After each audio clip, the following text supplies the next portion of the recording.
There's one other method worthy of mention for dyeing traps. You've seen my traditional method of boiling logwood dye and dipping your well-rusted traps into the logwood dye. I'm kind of a traditionalist, and I've done that forever, for a long time, especially with my canines. But you know, the use of speed dip certainly plays its role, and I've used it for canines with great success and still do today. It's a time factor. Speed dip is exactly what it says. It allows you to cut down on the dyeing process of your traps significantly. And also it helps reduce odors. I've had, by using speed dip, I've had some traps from the years previous that have had maybe some skunk smell left over, slight skunk, and put it in speed dip and actually kill it. The problem with speed dip is, you know, you got to understand you're using gasoline, and it's a mindset for some people not to want to use that because they're worried they're going to contaminate their gear. I use it religiously on my beaver equipment and my water animals per se, particularly my conibears, again, my beaver leg holds, things like that, and my equipment, you know, my shovels and hammers. I use it on that as well. It's a simple item to use, and I'll go through it real quick with you. If you're hard for time, you don't have the time to go through the boiling process, then by all means use speed dip. When I'm using it on canine traps, I just want to be real careful here to tell you that, you know, after they've aired out for a good 2 months, you need that gas to evaporate off the trap. I do wax them. Just because they've been speed dipped doesn't mean I don't wax my traps.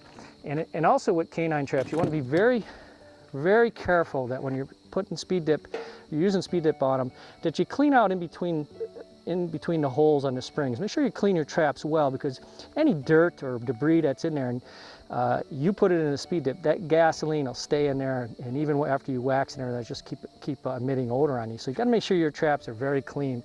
Follow the procedure I showed on degreasing and de-waxing your traps, and that'll be fine. But all it is a relatively simple process. Is you get a quart of speed dip, and for every quart of speed dip, you add 1 gallon of Coleman fuel. The manufacturer recommends Coleman fuel, and so do I. It evaporates quickly, it's clean, and that's what you want. You don't want to use a lower quality gas, because it's going to be hard for that to evaporate, and you'll end up with that gas smell. So 1 quart of speed dip to 1 gallon of Coleman fuel. I already pre-made the mixture up. Make sure you stir it well, okay? Initially when you mix it, it'll kind of separate. You don't want to have that, okay? You want to make sure it's well blended, okay?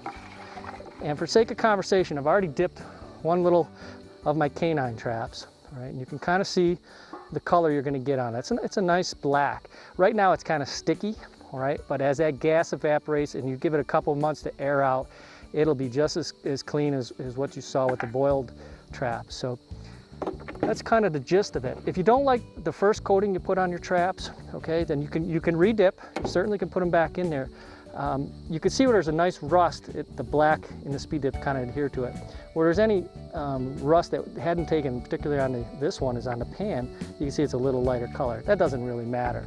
But anyways, you're going to achieve a result with this that could take a lot of time off your hands. Speed dip is a very good product. So just take your traps, swish them around in there.